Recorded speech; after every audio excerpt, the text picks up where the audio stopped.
Dr. Naganathan, founder of youth.org. From Chennai, KC Singh, formerly Secretary, Ministry of External Affairs from Delhi, G. Parthasarathi, former High Commissioner to Pakistan. Now, he's played a very critical role when Rajiv Gandhi was Prime Minister, in many ways, in dealing with the Tamil issue. Seshadri Chari is convener of the External Affairs Cell of the BJP. My first question is to our guest from Colombo, member of the Liberal Party of Sri Lanka, Professor Rajiv Wijesinghe. Now, Professor Wijesinghe, much as many people in India would like to keep our relationship with Colombo intact and unaffected, the fact is that these human rights violations, the proof of it, the footage of it, the evidence of it is so unforgivable that we will have to take a position on the war crimes.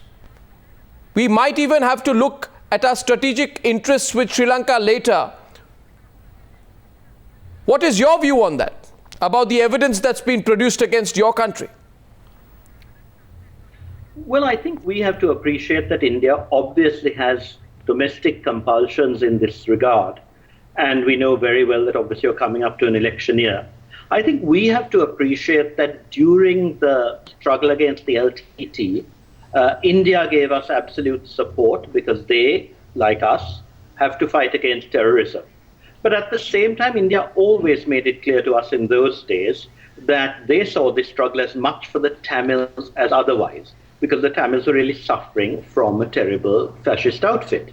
Now, in the course of the war, there have been allegations that many things happened. I think we have asked very clearly what the evidence is. We need to investigate any incidents of which there is a prima facie case. But our problem has really been that while our LLRC has made it very clear that we should investigate any prima facie problems, we have been persecuted by certain countries in the West acting again under domestic pressure in some cases, in some for geopolitical reasons to do with their own aspirations. We were threatened with war crimes from 3 years ago.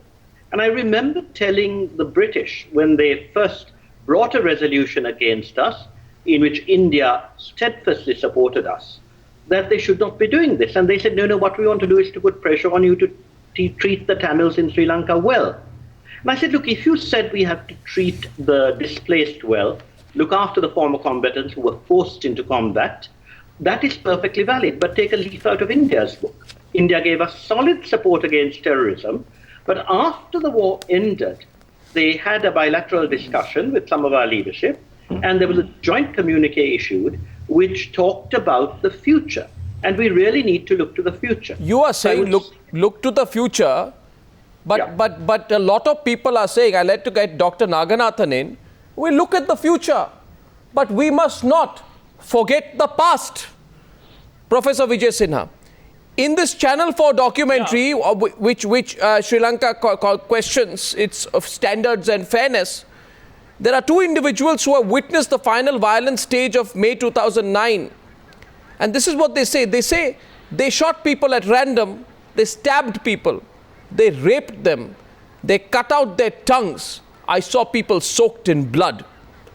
I'm not even talking about the alleged killing of Prabhakaran's son next to the bodies of 5 men believed to be his bodyguards.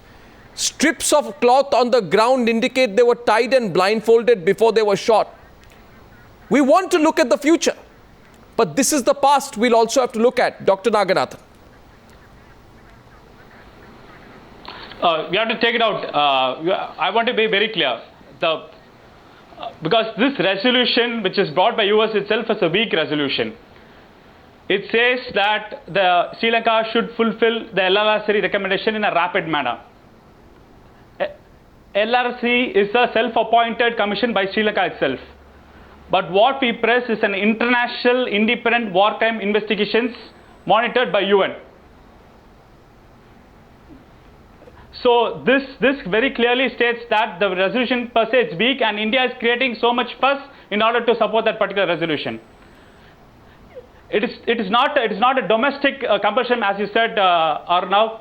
It's a moral responsibility for India to respect the 6 crore Indian Tamil citizens from Tamil Nadu.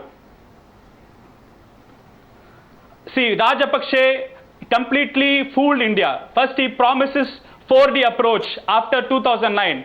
Yeah. Then he said 13th Amendment, 13th plus amendment. Now recently, he said no type of federal solution can be given to Tamils. How innocent is the LTT? What happened to the 13th How innocent Amendment? is the LTT? Did the LTT not use civilians as human buffer? See, Did they not kill civilians who wanted to get out of areas of Tamil control? 2009. Who killed Rajiv Gandhi? Sir, that's what Did they let not the use UN suicide bombs? international independent war crime investigations. We want an international independent war crime investigation. That's what we want. Let them face allegations But both in just to LTT as answer well as the Sri Lanka. question. Response. No issues. Response from the Member of Parliament from Sri Lanka. Quick response from you, I sir. think it's Then move on. important. I was just this evening at a meeting with one of the leading members of the TNA, who does believe, as Mr. Naganathan does, that we must move very quickly on the LLRC recommendations, and I couldn't agree more. But he said that he had told his Tamil colleagues that they must also accept the tyranny and the work of the LTTE. And unfortunately, what we find is a state of complete denial.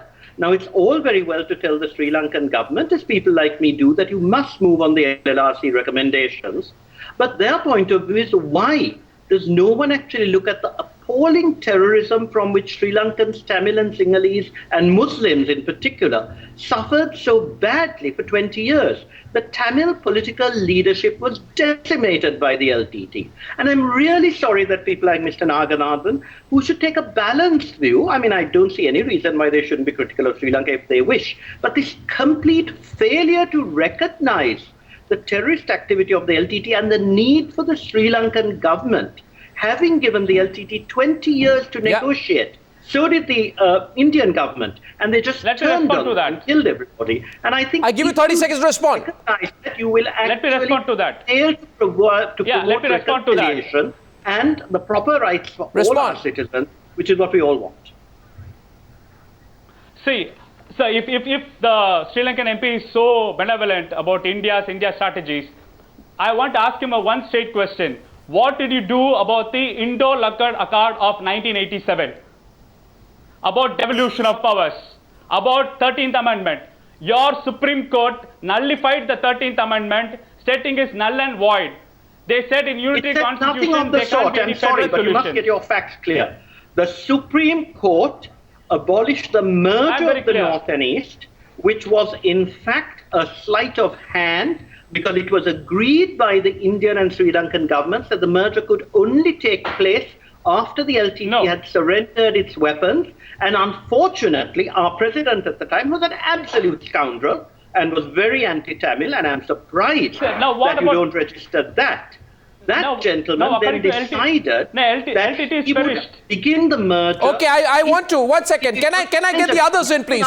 I want to get in G. Parthasathy first, please. 1 second. G. Parthasathy. 1 second, gentlemen. A ceasefire for just 1 minute. Let's get the Indian perspective. What's in our interest, Mr. Parthasathy? Let me address what the Sri Lankan MP said and the Sri Lankan Tamil gentleman said, and I tell him he has no right to speak for the Indian Tamils. You are a Sri Lankan and remain so. Firstly, coming into our involvement, what the Tamils wanted was a framework of autonomy within a united Sri Lanka. What we gave them in 1987 under the Indo-Sri Lankan Accord far exceeded what Chelvanayakam, their leader, accepted with the negotiations with Senanayake and Bandaranaike. They got a very good deal under 1987. Certain parts of that agreement give them greater economic autonomy than an Indian state has. What happened? Prabhakaran accepted that accord in a speech in Sudumalai. Thereafter, he engaged in a killing spree of Sinhalas in the east, which was made to force them to flee, so that the Tamils would be forced to flee, and it was ethnic cleansing. That is why we intervened militarily. Now, coming to the LTTE behavior, I went in with the Indian Force Commander on 3 occasions. When the LTTE, including in the Jaffna hospital, used civilians as shields. People undergoing emergency treatment. So they are quite capable of doing two things: using civilian shields, morphing photographs. Now, as far as I am concerned, Sri Lanka and Mr. Rajapakse had ensured that he would implement the 13th Amendment with some small modifications. Now, as for the war crimes, the answer is both sides were responsible. I know the LTT and Prabhakaran particularly, and I am sorry he was killed. I would have liked him brought to India for trial and to be hanged in India for the murder of Rajiv Gandhi. Yes, okay. Now, let me complete. As far as the Sri Lankans are concerned, they have to answer for whether that photograph of Prabhakaran's son was morphed or not. In the UN, all we are saying is implement the LLRC, look at the war crimes including Prabhakaran's kids, which the LLRC says. We are also saying that implement the 13th Amendment. Now, last year I was not in favor of this resolution, supporting this resolution. Now I am, because Mr. Rajapakse has gone back on his word on both the LLRC and the implementation of the 13th Amendment. The Tamil parties are also be in a corner because they are not cooperating. The argument is... So that is the real position. The argument is, KC Singh, before I come to you, Seshadri Chari, the argument is, if we go against Sri Lanka, we will be a completely isolated in our own region. And that is true. We'll be isolated vis-a-vis Bangladesh, vis-a-vis Pakistan, vis-a-vis China, and China is becoming more and more influential all across Sri Lanka. What is in our interest today? Domestic politics or strategic interest? Yeah, looking at the strategic interest in the Indian Ocean region, I think it will not be very prudent to either support or not support this resolution. We should not be discussing as if we have only two options.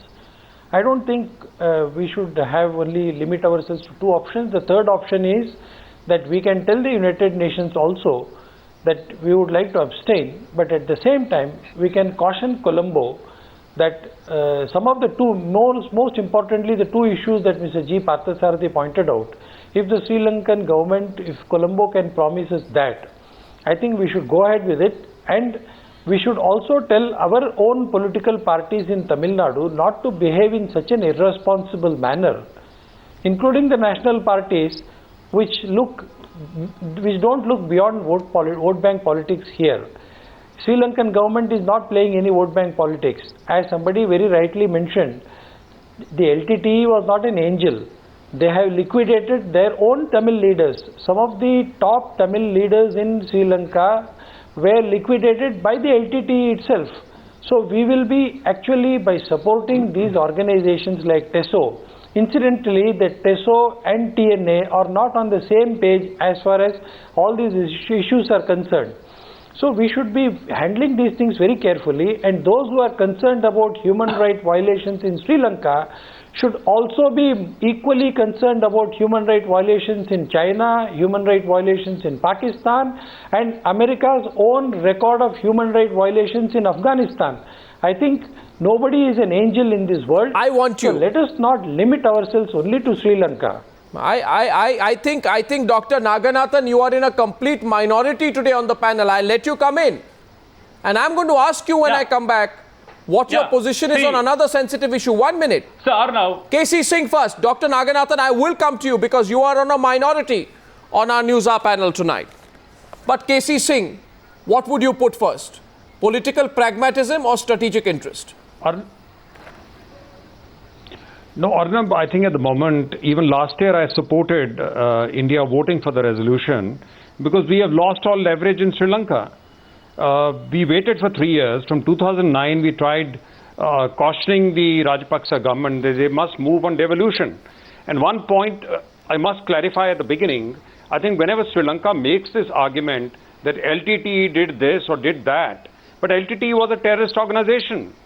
Whereas what their army has done is the army of a democratic country. Now you cannot apply the same standard to an army of a country as you apply to a terrorist organization. Because obviously the army was expected to follow certain codes of conduct. That it should be applied across And you the cannot do board that. universally. Okay. And we don't see Oh, that happening. Yeah. Professor Vijay Singh, I just like to let KC Singh let me just complete. finish. Okay. Yes, please. My apologies. Yeah, let me finish. Firstly, that should be very, very clear, and that is why US is getting impatient. They brought the resolution last time. It had very general sort of a resolution in which they wanted the Lessons Learnt and Reconciliation Commission of Sri Lankan government for them to implement it. But they have not done that. They've gone, what Americans are saying is they are moving in the reverse direction.